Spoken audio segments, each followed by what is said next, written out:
दिवाली के दिन समाप्त हो चुके थे। सारे गांव वाले फिर से अपने काम पर लग गए थे। शर्मा परिवार का भी दिवाली की धूमधाम के बाद घर में कुछ थकान भरा माहौल था। पूरे हफ्ते भर की सफाई, सजावट, पकवान बनाना और त्योहार के रौनक के बाद अब घर में हर कोई थोड़ा सा सुस्त महसूस कर रहा था। मिठाइयों की प्लेट अभी भी हर घर के कोने में रखे हुए थे, लेकिन अब उन्हें देखकर किसी का मन नहीं करता था कि उसे खाए। मिठाई के मीठे स्वाद से हर किसी का मन भर चुका था।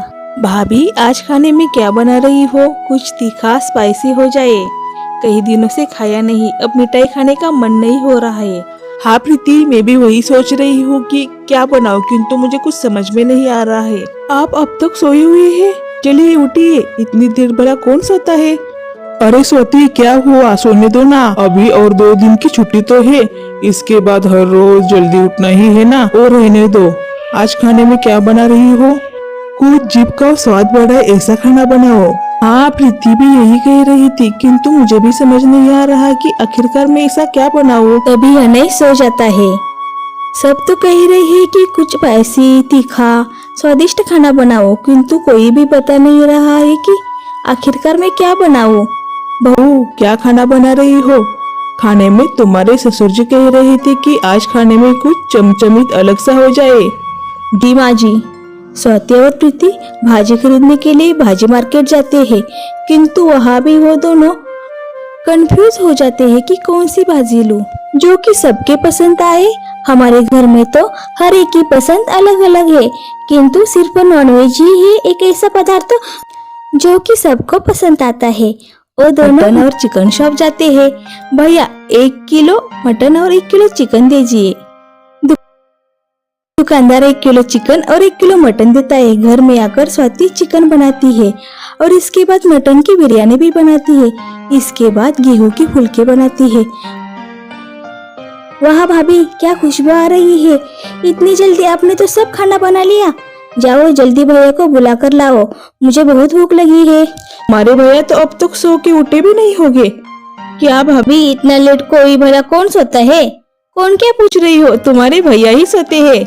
मैं जाकर देखती हूँ, फिर तुम साथ में खाना खाओ। अनय, तुम नहाकर तैयार भी हो गए। मुझे लगा कि अब तक तुम सोए ही हो। सोने का तो बहुत मन था, किंतु किचन की तरफ से आ रही खुशबू, आहा, उस खुशबू ने तो मुझे उठा ही दिया। आज तो कुछ स्पेशल बना है ना? हाँ, की पसंद का स्पेशल ही खाना बना है आज। तुम आओ जल्दी, इंतजार कर रही है प्रीति। मैं बस 2 मिनट में आता हूँ। अनय और प्रीति खाना खाने के लिए बैठ जाते हैं। आज तो खाने की खुशबू बहुत सौंधी सौंधी आ रही है।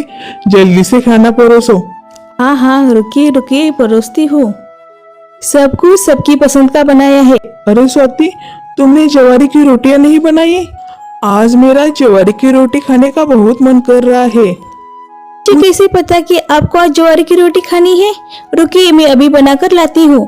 स्वाति किचन में जाकर अनय के लिए ज्वारी की रोटियां बनाती है। ए लो अनय, आपकी पसंद की ज्वारी की रोटियां। अब खाना खा के देखो और बताओ कैसे बना है खाना। अनय और प्रीति खाना खाना शुरू करते हैं। उन दोनों को भी खाना बहुत पसंद आता है। वाह भाभी, आज तो खाना लाजवाब बना है। इतनी जल्दी और इतना स्वादिष्ट खाना आपने बनाया। आप तो लाजवाब है, आज मजा आ गया। बहू, क्या बनाया है खाने में? खुशबू तो बहुत अच्छी आ रही है। माँ जी, आज कौन सी सब्जी बनाऊं, कुछ समझ में नहीं आ रहा था और सब कह रहे थे कुछ अच्छा स्पाइसी तीखा बनाओ। इसलिए मैं और प्रीति बाजार में जाकर मटन और चिकन लेके आए और मटन की बिरयानी बनाई और चिकन की सब्जी बनाई। अच्छा हुआ बहू, तुमने आज नॉनवेज बनाया। तुम्हारे ससुर भी सुबह नॉनवेज खाने की इच्छा जता रहे थे। और रहने दो, ये बताओ कि तुमने चूल्हे पर की रोटियां बनाई है क्या आज? आज हमको चूल्हे पर की गई रोटियां खाने का बहुत मन हो रहा है। ये रोटियां तो बनाई है, किंतु चूल्हे पर नहीं। किंतु आप कह रही है तो मैं चूल्हे पर की रोटियां बनाती हूँ। माँ जी ने कह तो दिया है रोटियां बनाओ, किंतु मैं चूल्हा कहाँ लगाऊं?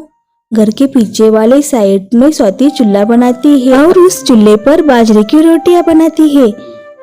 चलो बहू, हम खाना खाते हैं। खाने की खुशबू से तो ऐसा लगता है कि खाना बहुत ही स्वादिष्ट बना है। अब इंतजार नहीं हो रहा है। स्वाति के सास ससुर खाना खाने बैठ जाते हैं और खाना खाने की शुरुआत करते हैं।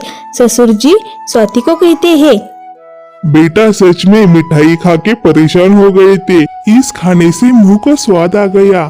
खाना और स्पेशली बिरयानी तो बहुत ही अच्छी बनी है।